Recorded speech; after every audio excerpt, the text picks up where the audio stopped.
Hi everyone. I'm Alex and I have my good buddy Edwin here. Say hi, Edwin. Hey everyone. So we had the wildest idea to start like a podcast or some sort of streaming, some sort of thing where we could kind of just talk casually in front of a camera. We go way back. How far we go back, Edwin? So we met in pharmacy school, Yeah. and that was in 2016. Holy So cow. it's been Yeah. 7 years. 7 years. It's been quite I don't know what to say. It's been a long 7 years. But Yeah. yeah. So so we both went to pharmacy schools at University of Maryland in Baltimore.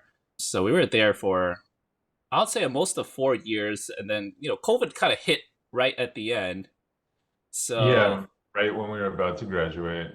yeah, so like I think I was there in Baltimore until about March of 2020, and then I left the city and just migrated down south. Right now I'm in Orlando, Florida. So weather's nice out here.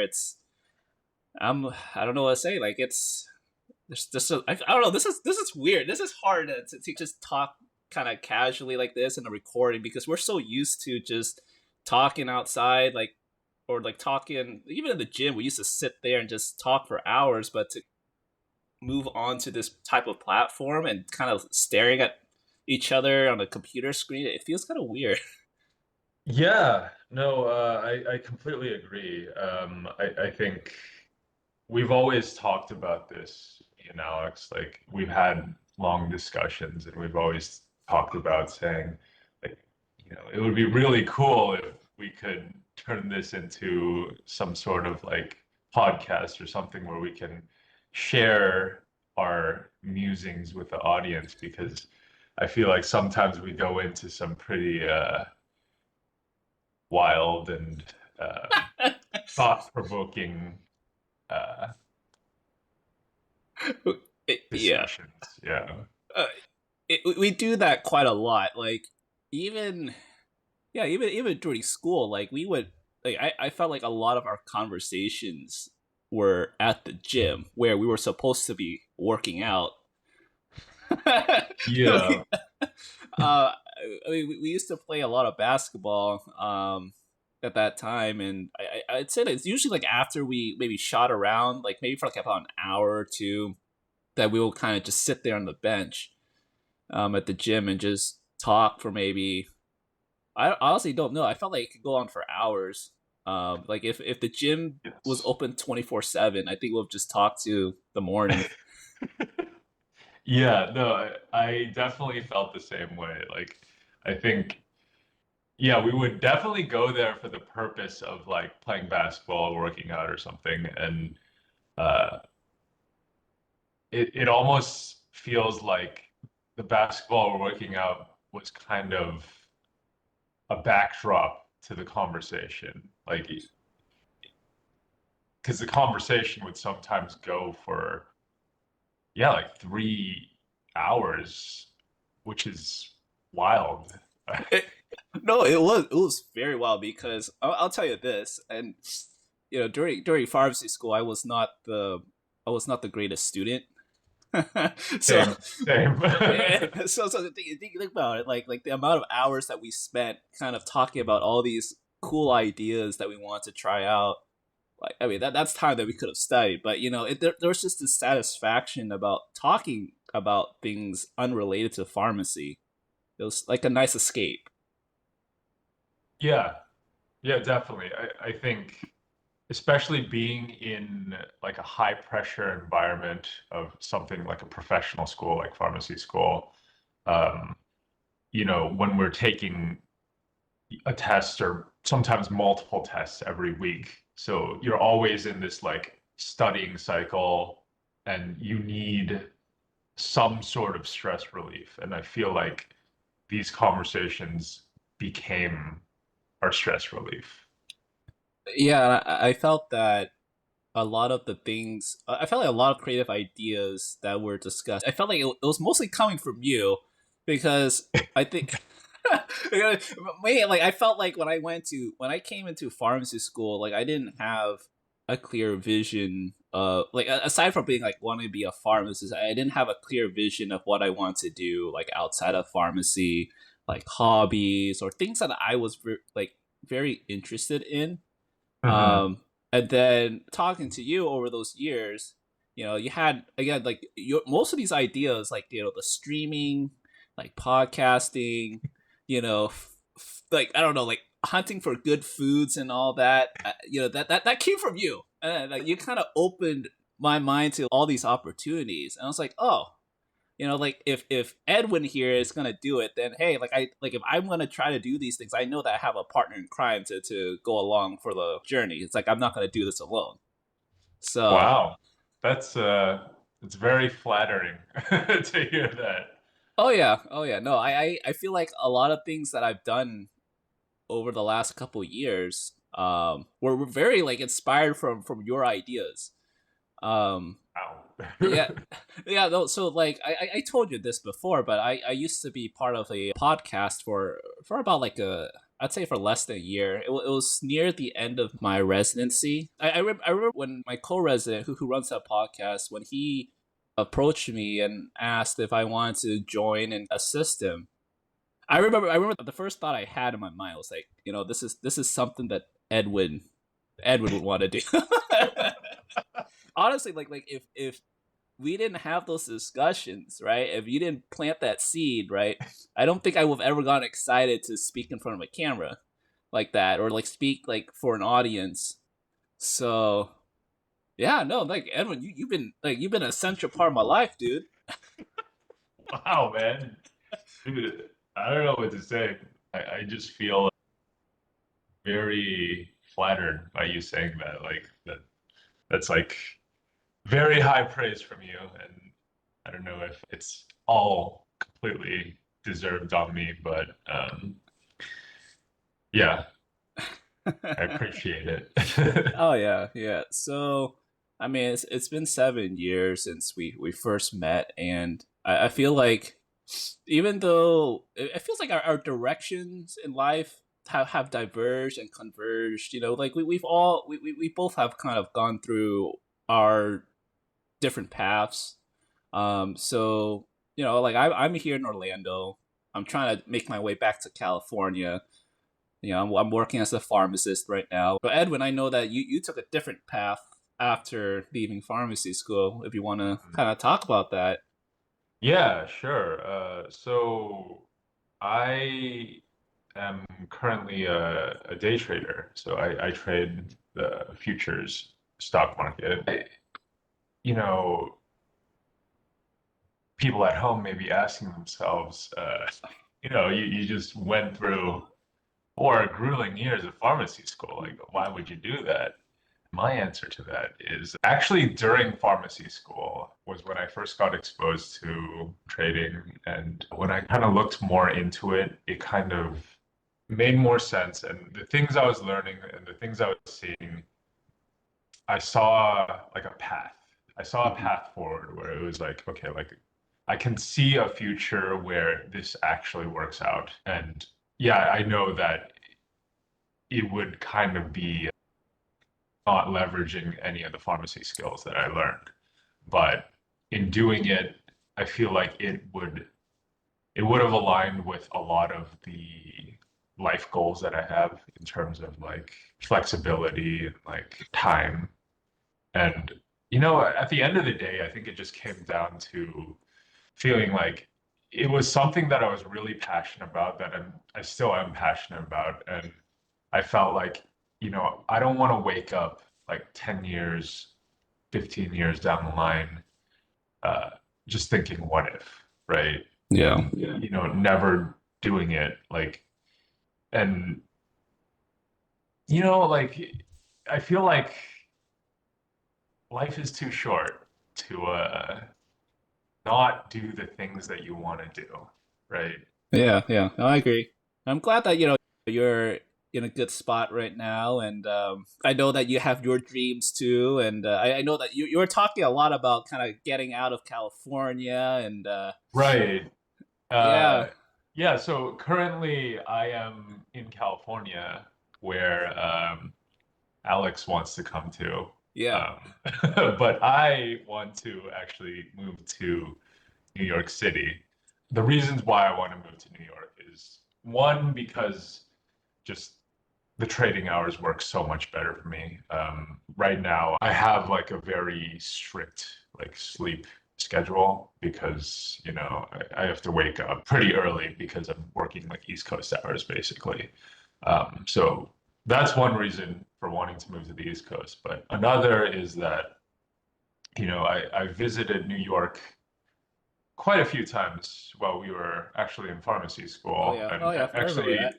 a few times with you as well. Oh yeah. We can maybe go into that a little Yeah. bit later, but Yeah. uh, yeah, I feel like it sounds cliche, but I feel like once I visited there, like I just fell in love. Like there's something magical about that city, I think. Like sometimes people talk about that like energy in the city, and I could feel it when I'm there. Like it feels like it energizes me. Like I feel like there's something different, like the vibe about the city when I'm there. And I know that's not the case with everybody because I've talked to people that say like, I could never live in the city. Like they just want that quiet suburban life. But on the contrary, like I think there's also people that I've talked to that say like I live in the city and I couldn't imagine myself living anywhere else because it's just there's something about I think there's something about living in such a close quarters with so many people that's like there's something Mhm. exciting about it, you know?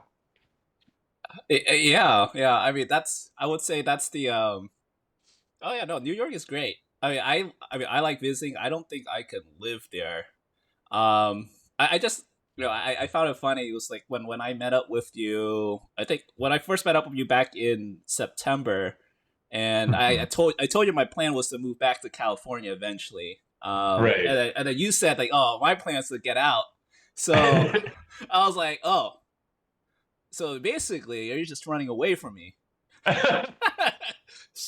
I should have said nothing. Oh, but that's yeah. No, New York's got a lot of things going on, and I know that's been that's been your dream city. There's just a lot of things to do there. It's always bustling. There's always food. There's like all types of food there. Um, yeah, I remember when those times that we went to New York, we were we were eating a lot. Yeah, you know, that actually kind of reminds me, like, I think that brings us back to the whole like podcasting, like trying to do something for an audience because we were actually recording some of the things we were eating, right?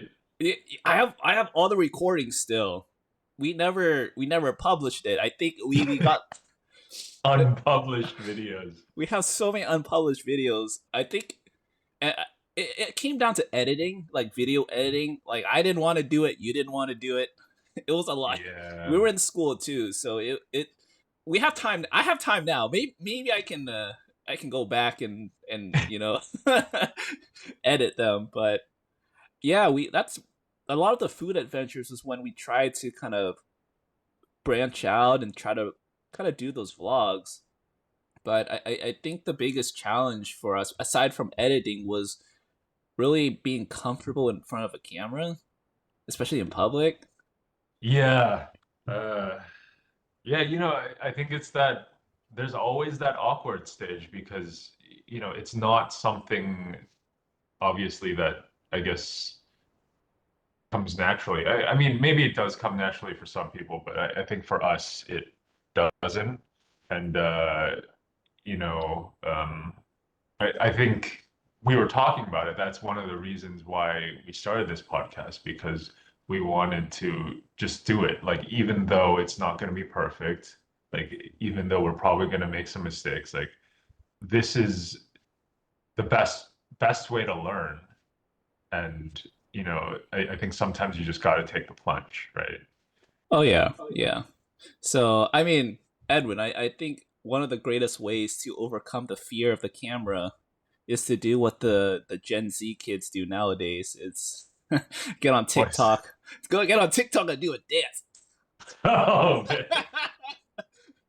Be like, I don't know, some viral thing, you know. But You're all about those TikTok dances. I mean, they are pretty legit. We could do that, Edwin. We could do some wild TikTok dance. I I, mean, maybe I don't know. yeah, I think that might scare away like our maybe one follower or one viewer. Our core audience. Yeah, but yeah, New York though, like again, I I like visiting it. I don't think I could live there because there's just a lot of people. Definitely, there's more action going on, but it's just like I feel like there really isn't a lot of like quiet opportunities. There's going to be something happening outside, right? Mhm. Um, and the cities usually they have a lot of crime, and it's just like I want to feel safe walking around, and it will all depend on where what part of New York you live in, but it's like those general city concerns, and I mean those like have you seen those rats? They're like humongous. Yeah, the rats look like they've been lifting. Uh, yeah, I'm just like if I saw that crawling around in my apartment in New York, yeah, I don't I think I would probably try to get out. I mean, I think that's something like even the most diehard NYC fan will tell you is that New York is dirty and it smells. Like that's just a fact. Yeah, and every time I've stayed there, like I feel like most of the times I've stayed there, I usually would get an Airbnb, and Mhm. I guess my experiences with Airbnbs in New York have not been the greatest. It's not surprising if they're like small and cramped because there's just not a lot of space there. Like you're staying in someone's apartment, but it's like Right. very dirty. I just don't get that sense of cleanliness. Yeah. So Actually, interesting that you bring that up because I don't know if you heard, but New York recently passed a law where Airbnbs under a month are banned. oh, good. Like, well, I mean, I don't know. It's good because yeah, I mean that will like I guess for short term visitors, like if Airbnbs are a cheaper options, right? Then they won't be able to stay in the city. But I think there was supposed to be like a benefit out of all this. Was it supposed to like protect like a Yeah, group yeah. of people So there?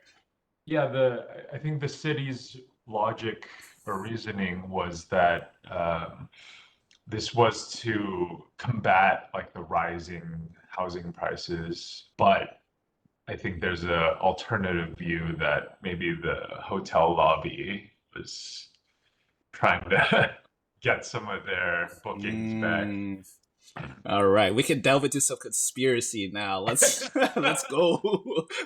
I don't know enough, but I would. It's plausible, and like there's so many different groups pushing for different things, different agendas. So I wouldn't be surprised if there's a hotels are backing that ordinance. But I'll say no more. Like I want to go to New York. I want to be able to stay at a hotel. I don't want to be banned. Um, I love you, Yeah, hotels. for our future sponsors. Yeah, there we go. Hotels are great. But I mean, they are great though. Like I've had the opportunity to stay at a hotel in New York, and again, hotels in New York are expensive. Hmm. Um, but I had the opportunity because my youngest brother last summer he had like a internship training there, so his company booked him a room, and he decided to just invite me and my middle brother to come along. So it was Okay. it was a nice experience. Like the hotel room was I felt was clean, had everything, had a little fitness center to work out too. So like it had everything. Anyways, though, we talk a lot about hotels and Airbnbs, but really the big thing in New York is the food. Yes, I completely agree. Yeah, circling back to our New York adventure, I remember when we last met up, like you were showing me like what was it, like a Snapchat of yours where you showed like all the food that we ate like Oh yeah, during yeah, the yeah, trip. yeah, yeah, yeah. Like my Instagram story. Oh So yeah. yeah, yeah. So I mean, I always take pictures of food that I eat at places I go to. Just for me, it helps keep track of where I've been. So that way, Mhm. like if someone were to ask me for recommendations, or let's say if we're trying to reflect from like 5 years ago, like where did we go when we are in New York? I'm able to kind of look back and see. But yeah, we I feel like every time we've gone to New York, we go on like an eating binge. Like I'm talking about like five, six, 7 meals in one day. One of the reasons why we went to so many places is because we were limited in time, because we were in pharmacy school and we would only go for the weekend, basically. So it was 2 nights, 3 days that we'd have to cram in everywhere we wanted to eat, which turned into a lot of places. I mean, yeah, I think we came in to New York knowing that we were going to a lot of different places because you had your list. You had your list of places. Every time when I go to New York on my own or go to other cities, like I don't go in with a plan. When I'm there, I'm like looking up reviews to figure it out. But we came in, we had like a list to go off of. And how did you feel that experience? Because I felt like we made some mistakes along the way in terms of the food. But what was your experience of all this? Mistakes, huh? Yeah. Uh, I'm curious to hear about what you mean. Okay. Okay. Remember? Let's talk about the salmon skin. Oh, yes. The Uh, shredded salmon skin incident. yeah. So So, yeah, go ahead. yeah, I was gonna say that. So there's an all you can eat sushi place called Akino, which is in I forgot where it's at. Um, Yeah, I don't remember. it's not in Manhattan. I want to say it's in Flushing. It was in a Chinatown. That's what I remember. It was definitely not the Manhattan one. But so all you can eat sushi place. When we went, it was a pretty good deal. I want to say it was about 25 for dinner, which was really good. And like Yeah. the fish that they had was pretty fresh, and they did Yeah. not. They don't. I mean, the sashimi, like I mean, we're talking about like sashimi, like without the rice, like just pure fish. Like it was very fresh. We had a good experience, but the reason why we bring up the salmon skin was that when we were ordering on that little menu or the little checkbox thing, like I think we had to like write out like how many portions we wanted, and every time we wrote it down, they weren't giving us the exact amount. So Yeah. we decided to test our luck. Like I think it was like our third or fourth go around where we're just like, well, the salmon skin's really good. Let's get Yeah. 20. So, I think we got 20 orders of that. yeah, I think leading up to that, like, yeah, we would order what, like one or two orders, I think. Yeah, I think we first started with one order and it was just like a few, right? Yeah, And then I think we like bumped it up to like two or three maybe, and it was still like not that much. yeah. So yeah, then we were like, okay, like whatever, like full send it, like 20, like, and honestly, like I think the chef in the kitchen, like he had something out for us there. Like maybe he got a little triggered from that because there's like the amount that we got with that 20 order was not proportionate to like what one order was like. Oh Like yeah. it Mm-mm. was just, it was like a basket full of salmon skin. I've never seen that much salmon skin in my life. It's like I if yeah. like if you're at a buffet, let's say there's salmon skin at a buffet, it would be like the entire container at the buffet station. Oh my god, yeah. I wonder if I still have a picture of that. I wonder if I even took a picture of that because that was ridiculous. And mind you, like we weren't just ordering salmon skin again. Like we were ordering like the sashimi. I think we were ordering rolls as well. We were ordering a lot of things on that menu. Um, so when that salmon skin came out, I think we were a little overwhelmed. Like I was like, okay, it's fine, it's fine. But then as we kind of start eating it, so much regret. I do remember that. I think when it first came out, we were like, holy crap, like that's a lot. But then I don't think we were thinking like, oh, we can't finish it.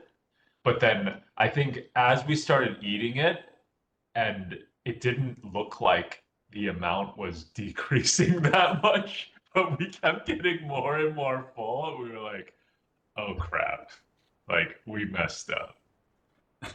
I remember we were like struggling, and then I remember we tried to pay. I remember we tried to pay, Oh yeah. and they're like, no, because you guys need to finish this, or we're gonna charge you like an extra whatever. And And to yeah. be fair, like we did have a lot of salmon skin left over. Like, yeah. How did we finish it? Because I feel like I kind of my memory kind of blacked out. You just get it blacked out there. I remember that we kept eating, and I think we were still struggling, but we did make a pretty decent dent in it. And then she was just like, "That's enough. Like, that's fine." Mercy rule, bless her. Uh, we didn't eat salmon skin for a while after that. Like I think it took me like a full year before I dared to get close to that again.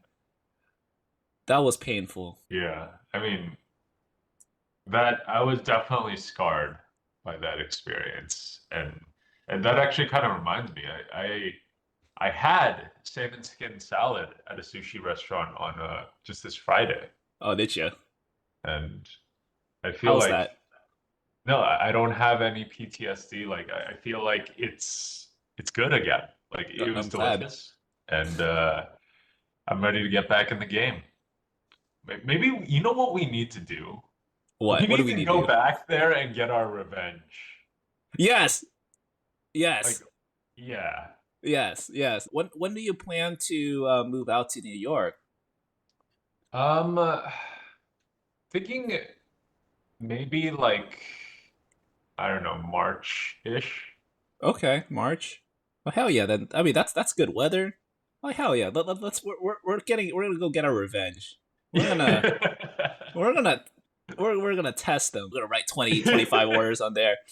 Uh, Oh, that would be so funny. Like the podcast after we do that, we're just like, we did it again. yeah, yeah, that would. Oh my god! I hope. Well, let's hope for the best if we do this again. But yeah, no, that was probably the biggest mistake that I remember from a New York trip. I think the only other thing I can think of was I think is that one trip that we actually went and had like 6 or 7 consecutive meals.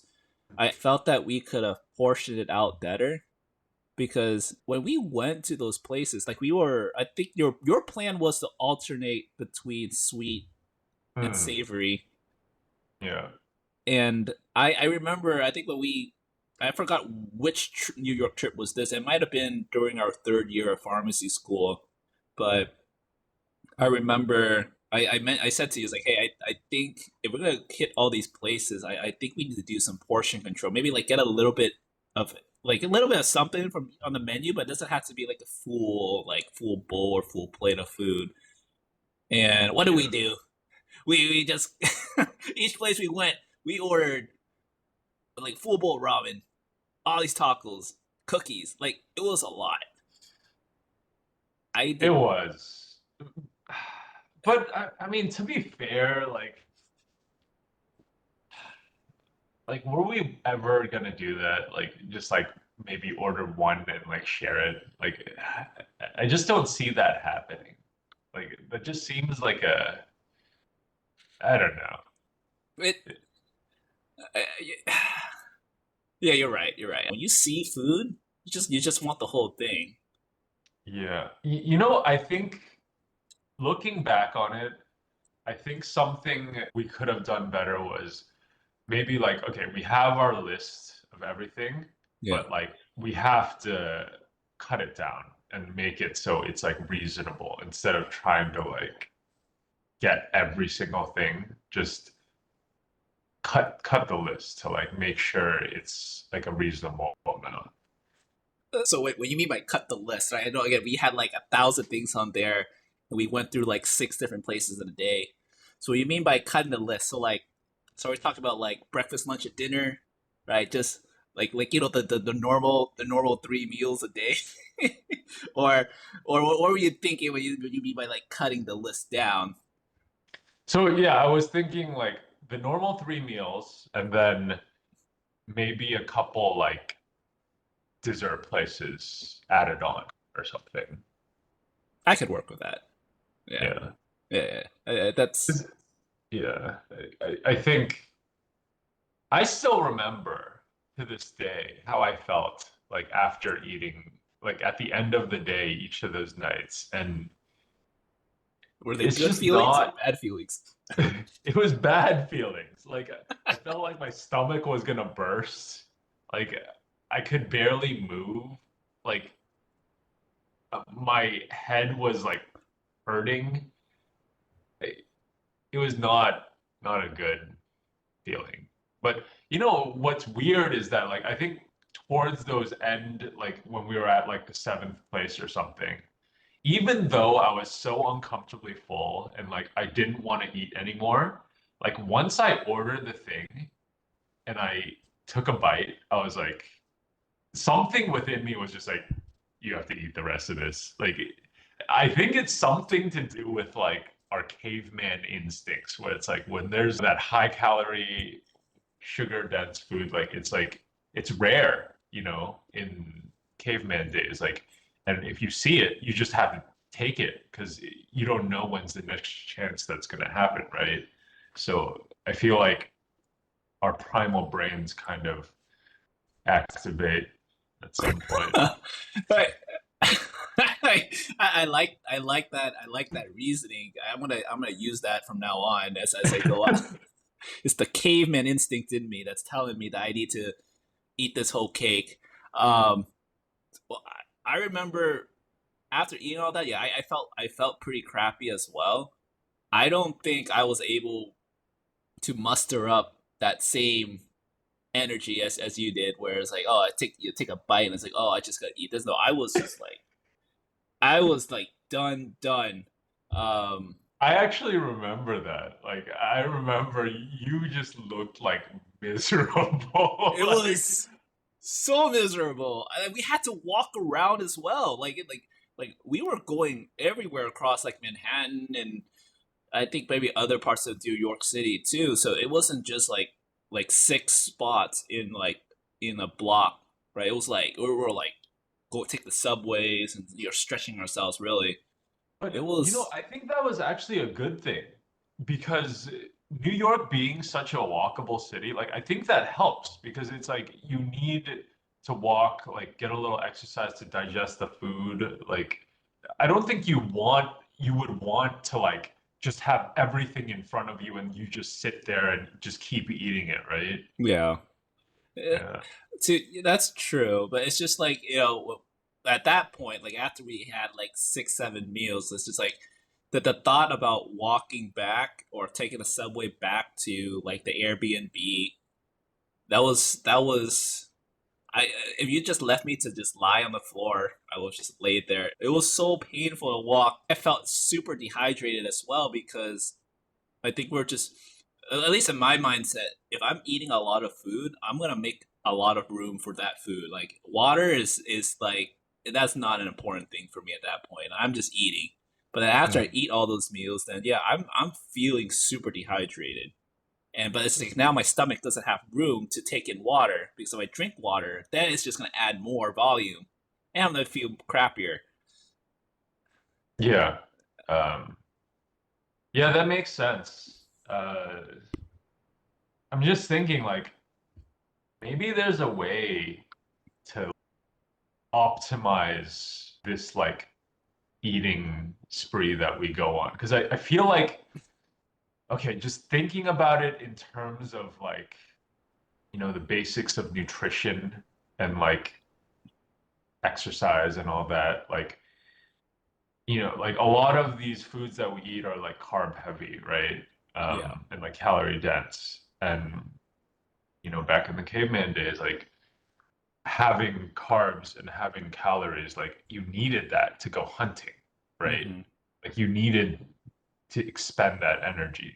So what I'm thinking is, what if we have like those one of those huge meals, and then we take like a workout break, like where we do some like intense like workout to like burn off those carbs and calories, and then after that, then go at it again, and Well, then it's like rinse and repeat.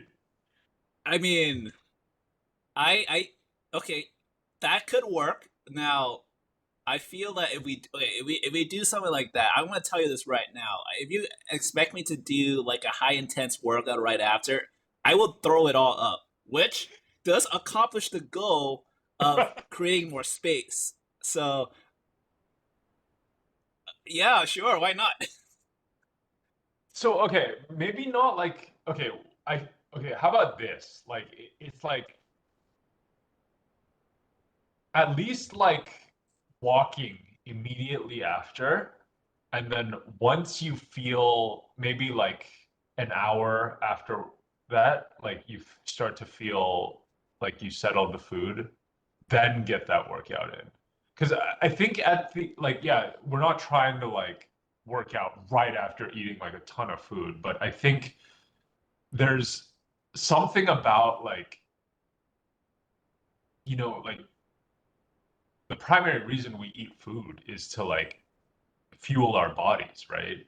And it using exercise is kind of like a counterbalance. So it's like we can like pig out and eat like whatever we want, and then like rest for a little bit, and then use all of that energy.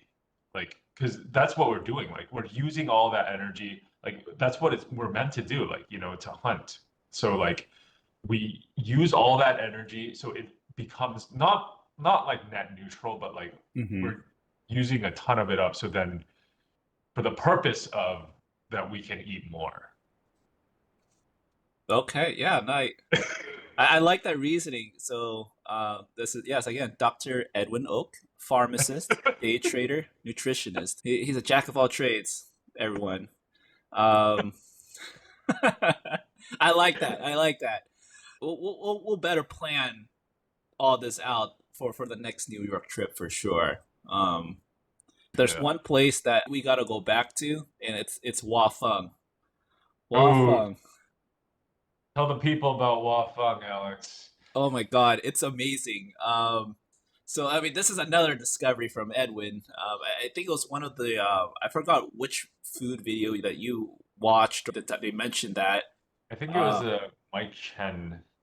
oh yeah, That, I think that yeah. was him. Yeah. So Wafeng is a Chinese.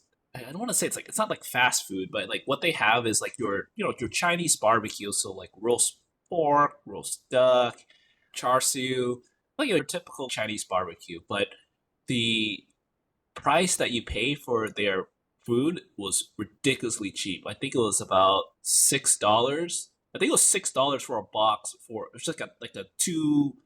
I think it was like a two meat combo. So you get the choice of like either pork or duck or both, and then they give you rice. But it was very well portioned for Yeah, six they dollars. Mm-hmm. they filled that box up, let me tell you.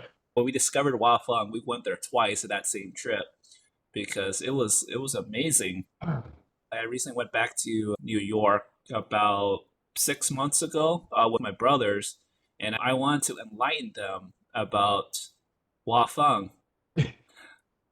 And I was disappointed when we got there. The place was closed, and I think they had a sign there. They had some sort of gas leak, so they had to close down to fix it. So I was very bummed that I didn't get to taste the nice $6 box of food. And now talking about this just makes me hungry. Like I just kind of I want to wafang. Me too, man. Me too. That honestly, like, yeah, I haven't had it since we last had it together, and yeah, that was really good. Like, I must say, like, I think there was, I don't know if I told you about this, but like, I met this couple that recently moved here from New York, and they were talking about how like I was asking them about the difference in food from like LA food and like New York food. Hmm. And they were saying that, well, New York and LA both have like excellent food, right? They Yeah, both have like really good places to eat. But the difference is that in New York, you can walk into like any random place and the food will always be good. But in LA, like if you walk into a random place, like you can have some really crappy food.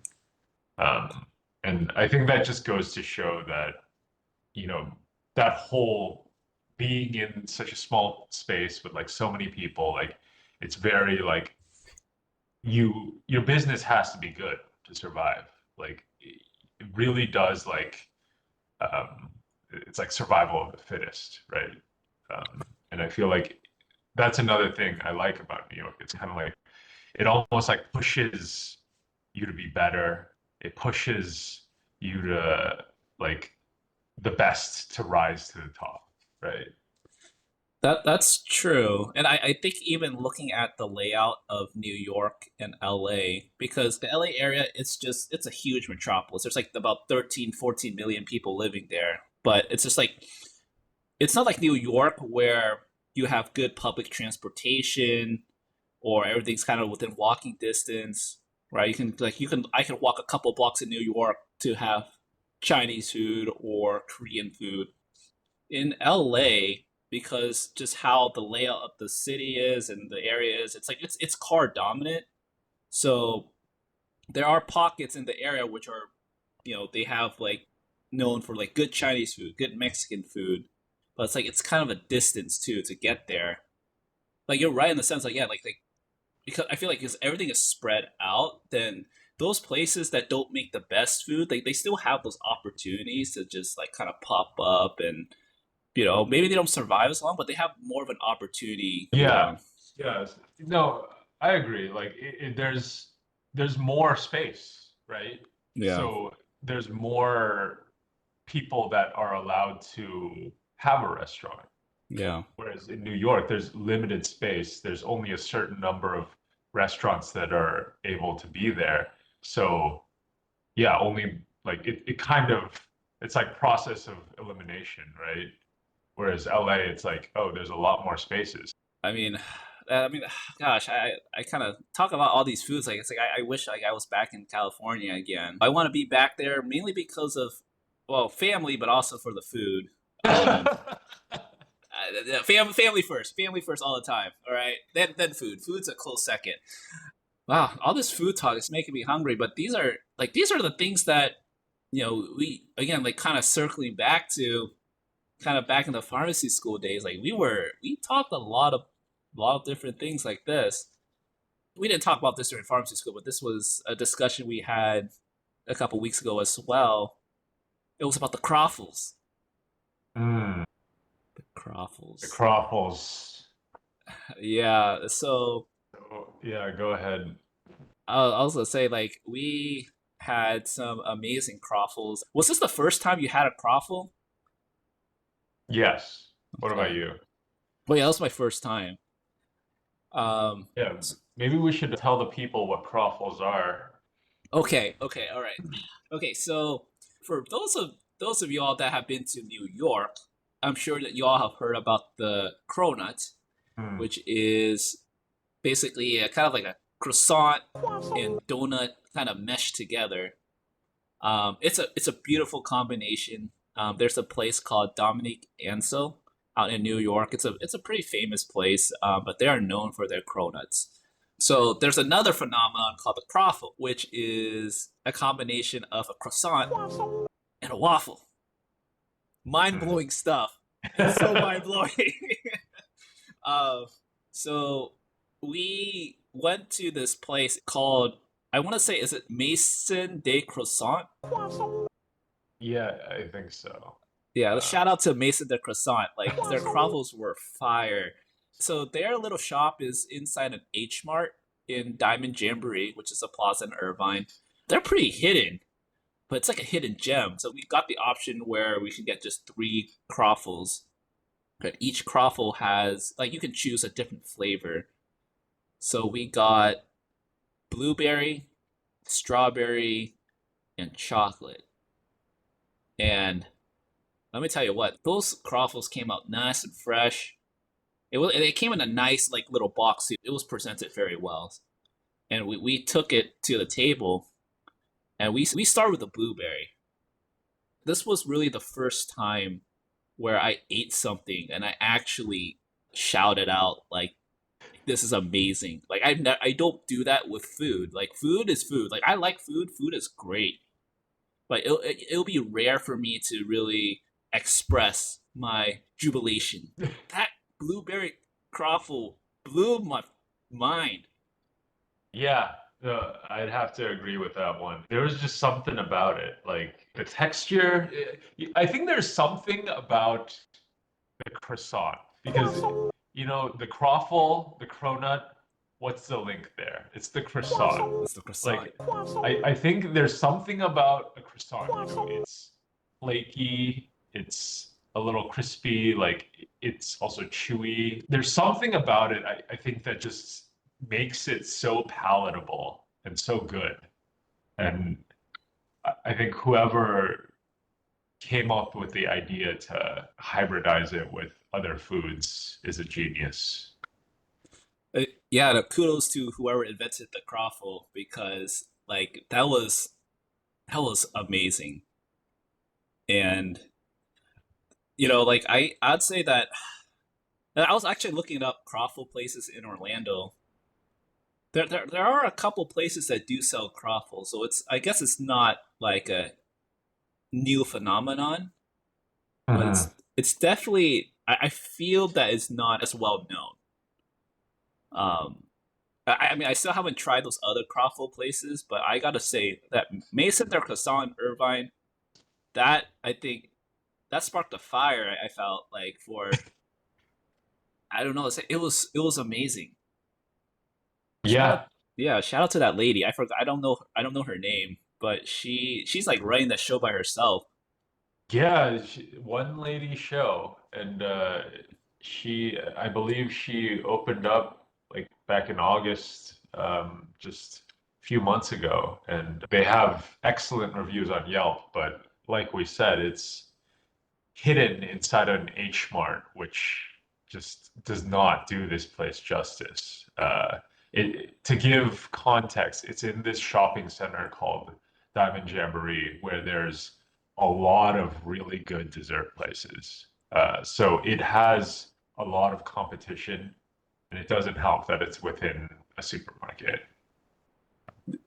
Yeah, it's so hidden. Like I think even when we first drove there, or when we drove there, like I figured when I was looking at the GPS, it's like okay, it's probably gonna be in the H Mart. I think Edwin, you were having some trouble like locating it yourself too. Yeah, I do remember when I was looking at the GPS, it like took me to actually, now that I think about it, it took me to like next to the H Mart, and I was just like, "Where is this place?" Like, all I see is the H Mart. I don't see anything else, and that's why I got confused. And I think you were saying that it might be in H Mart, and I was like, "Oh my gosh, It, you were right." it's truly a hidden gem. It truly is. I'm just again, wow. I want to go back there. I got to go back there again. Have you been back there since? You did go back there, didn't you? I meant, yeah, I know. I went back there again, but I mean, like, I haven't been back there since that time, since the second time I went. So, when I go back to California for Christmas, then I'm making a stop there. Have you been back though? Have you had a chance to? Not since we went. Like honestly, like it's best that way. When I get that first taste of food, we were talking about this earlier, but that caveman instinct, it hits hard with me. Like it hits everybody a certain way, but I think for me, it's just like I almost lose control, you know? Like it's just like I just get that taste and then it's like I go rabid. Like, you know, I, all I can think of is like, you gotta eat this, you gotta finish this, and you get some more if you can. It's it's a curse, I have to tell you. Edwin Oak, pharmacist, day trader, nutritionist, caveman. You know, Yeah. almost it's like being a werewolf because it's like, but my trigger instead of like the full moon coming out is my trigger is some sort of like sugar or something or like Uh, delicious food, you know? yeah. Okay. Yeah, like those Croffles were good. Um, They but were amazing. They were yeah, amazing. yeah. Also, like this episode, this first pilot episode, I feel like it went better than I expected, honestly. I think so too. Like, this is again this is our pilot run. Again, at the end of the day, it's just a conversation that we're having. It's the conversations that we've been having for the last 7 years. The difference now is just speaking in front of a camera. There's a lot of stories that I have from the last couple years, like after we graduated, where I don't think I've had a chance to really talk about, at least with you. Okay. Like that story where I told you I got robbed in Baltimore. All Like, right. yeah, Yeah. like right. It was like our last year of school. It was not a fun experience. Got robbed by a 15-year-old with a water gun. So um, Oof.